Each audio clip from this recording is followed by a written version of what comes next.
วันนี้มาสอนแกะเรียนอะไรวะแทมซ่อมแทมล่อมอะไรที่อะไรวะ1750เดี๋ยวมาเริ่มแกะกันเลย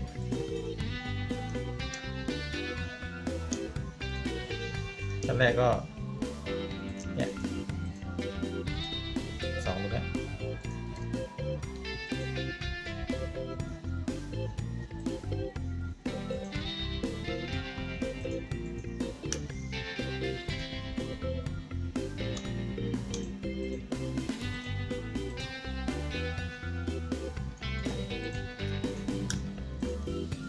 ต่อไปก็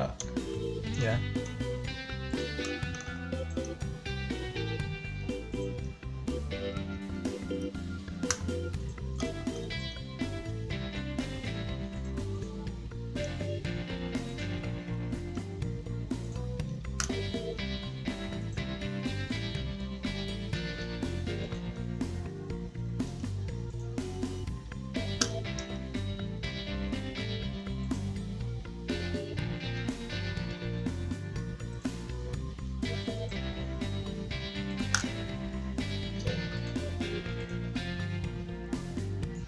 ดึงแรงนะกดซื้อก่อนแหมไม่หลุดไว้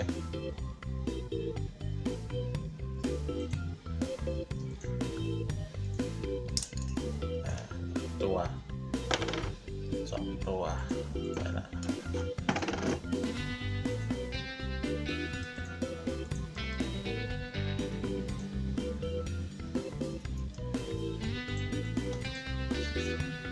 ต่อไปก็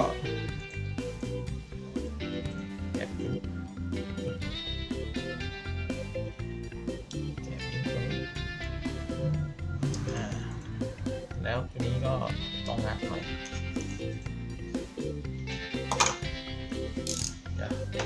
ขออุปกรณ์ใหม่ก่อน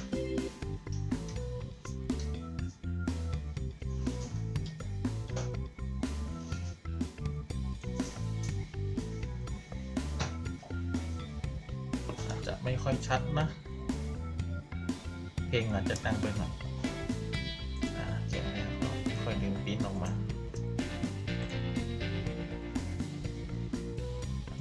ปิ้นออกมา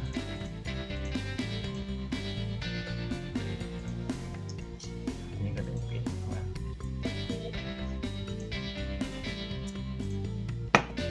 ขั้นตอนต่อไปก็นี่มัด1 2มีไหม2ตัว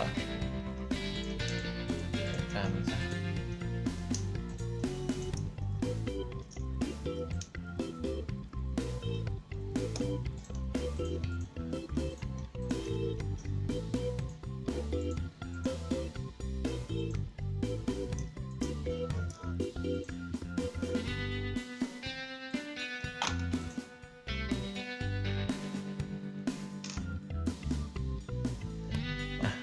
การต่อไปแกะตัวนี้มองเห็นไหม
ตอนต่อไป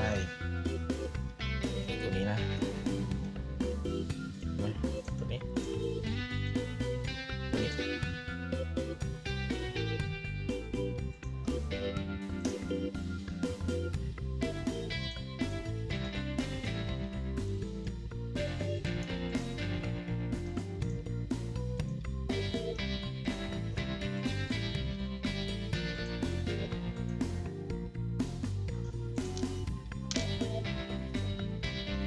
งัดค่อยๆงัด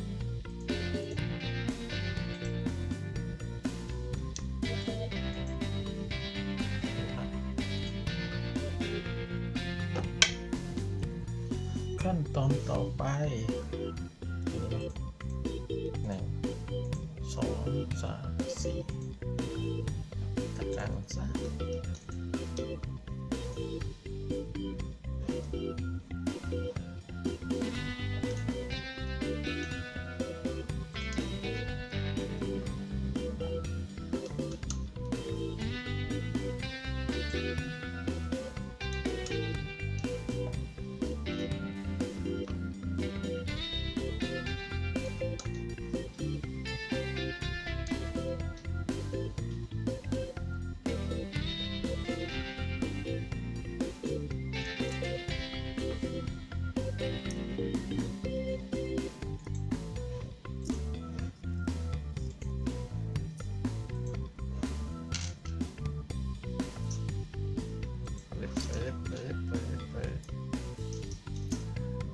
ตัวใหญ่ของเรา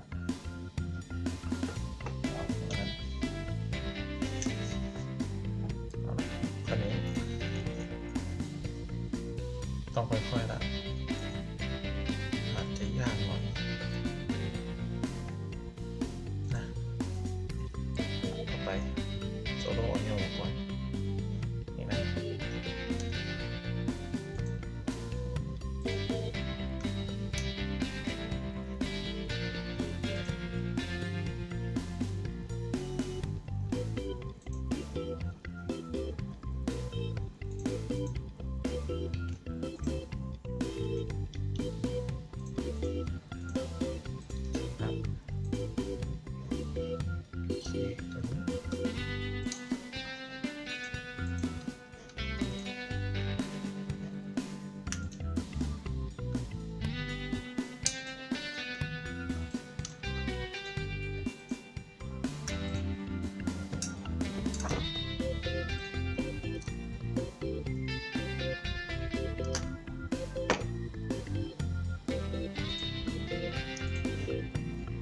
ไปก็ตัวนี้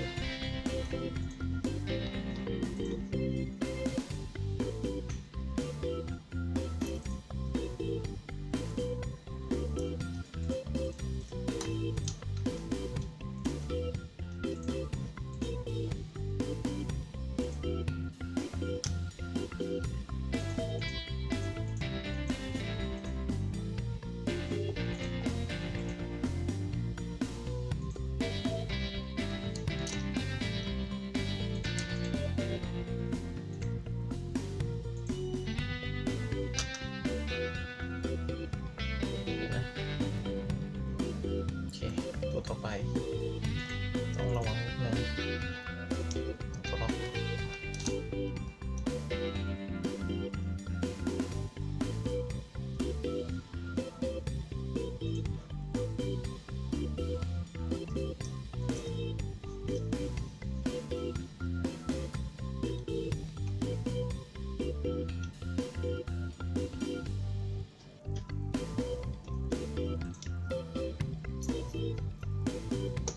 คราวนี้วิธีค่อยๆพับตัวนี้ก่อนนะพับตัวนี้ก่อนค่อยทำมา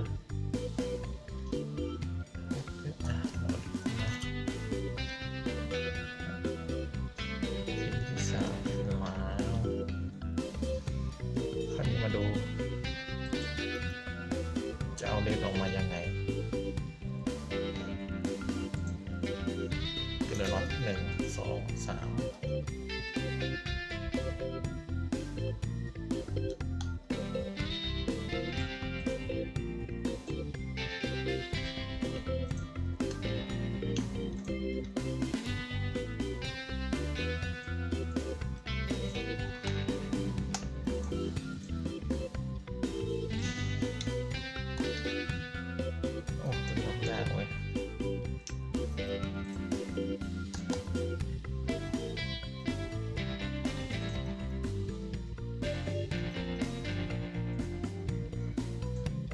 ใครขึ้นมาช่วยยากนิดนึงมันมาหวานๆให้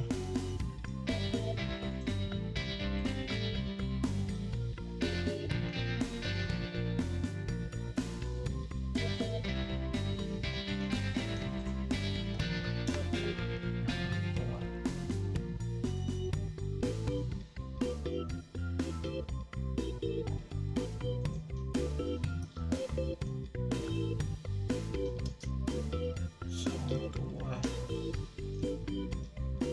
สุดท้าย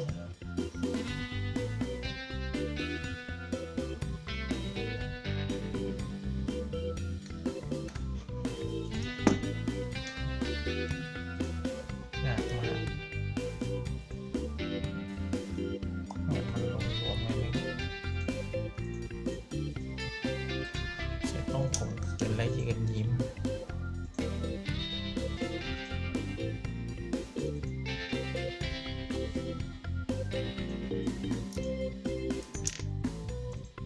ตกไปแล้วเด็กเองในกล่องนี่แหละไม่เป็นไรหรอกสุดท้ายเด้งขึ้นมาไม่เนี่ยได้ละล้างเลนหน้าเลนในเลนหลังแค่เนี้ยง่ายๆโอเคจบนะ